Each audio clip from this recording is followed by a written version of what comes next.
Assalamu alaikum, баарыңыздарга аманчылык жана узак өмүр тилеп маалымат берүүнү баштаймын.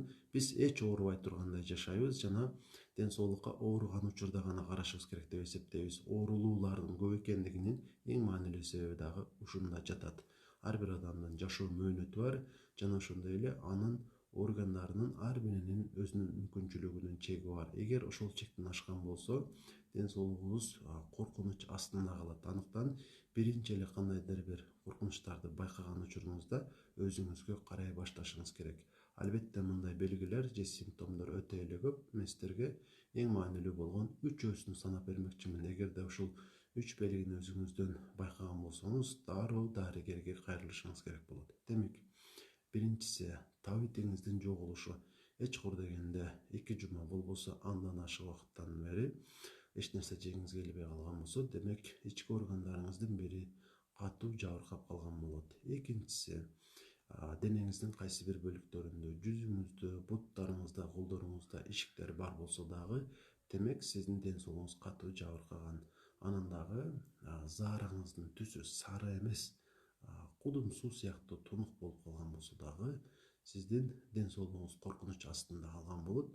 Ушул 3 белгини өзүңүздөн байкаган болсоңуз, дароо дарыгерге кайрылышыңыз керек болот. Эгерде сиз кайрылган дарыгер баары жакшы деп сизге ушул эч кандай ашыкча нерсе сунуштабаган болсо, анда өз алдыңызча дароо эле лабораторияга барып анализдерди тапшырсаңыз болот. Азыркы учурда лабораториялар көп, жеке менчик, алардын ар бири туура эле маалымат берет. Эч кур дегенде 70-80%, анықтан баарына эле ишенсе болот дегенди билдирет. Демек, аларга барып кайсы анализдерди тапшырасыз? Биринчи кезекте ILT жана IST жазып алсаңыздар болот. Мен дагы жазып коем.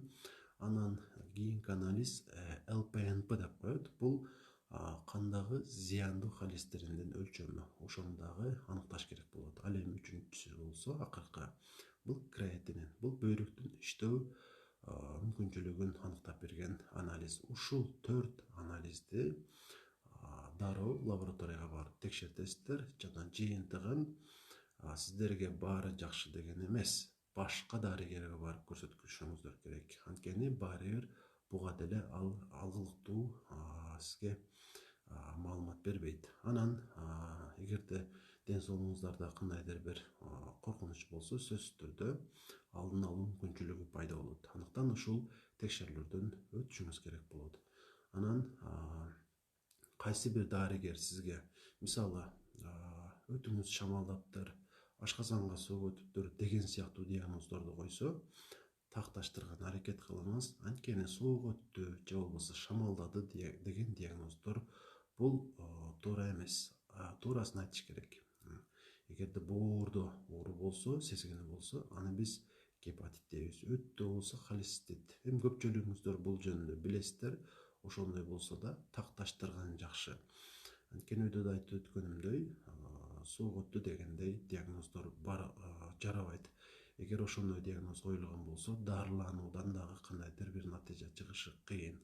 Анан дагы бир нерсени жакшы түшүнүп алсаңыздар, дарыгер сиздердин ден соолугуңуздарды эч убакта жакшыртып бере албайт. Ал болгону сизде болгон ооруну артка кайтарууга же болбосо андан ары өрчүп кетүүсүн алдын алууга гана жардам бере алат. Андыктан ар бир адам өзүнүн ден соолугун өзү жакшыртууга аракет кылыш керек болот. Жана ден соолукту жакшыртуу үчүн эч кур дегенде 5 кандайдыр бир аткарчу нерсени ар бириңиздер билесиздер деп ойлойм. Андыктан ошол билген жакшы нерселерди аткара бериңиздер. Бирок алардын ичине баттарды ичүүнү, мисалы, ушул сыяктуу нерселерди кошпоңуздар.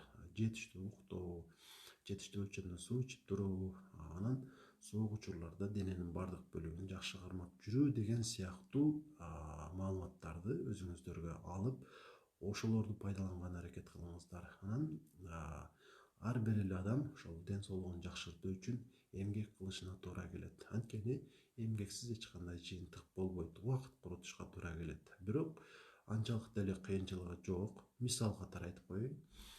500 метр жерге унаа менен баргандын ордуна жөө барыңыз. Анан ар күнү куурулган тамак жей бербеңиз. Мындай нерселер өтө эле көп. Сиздер дагы өзүңүздөр билген денсаулыкту жакшыртса боло турган ушундай мисалдарды таап, эч кур дегенде күнүнө 3 өсүн алардын колдонуп туруңуздар. Биз үчүн денсаулыктан баалуу эч нерсе жок. Анын кадырын жоготкондон кийин билбейли.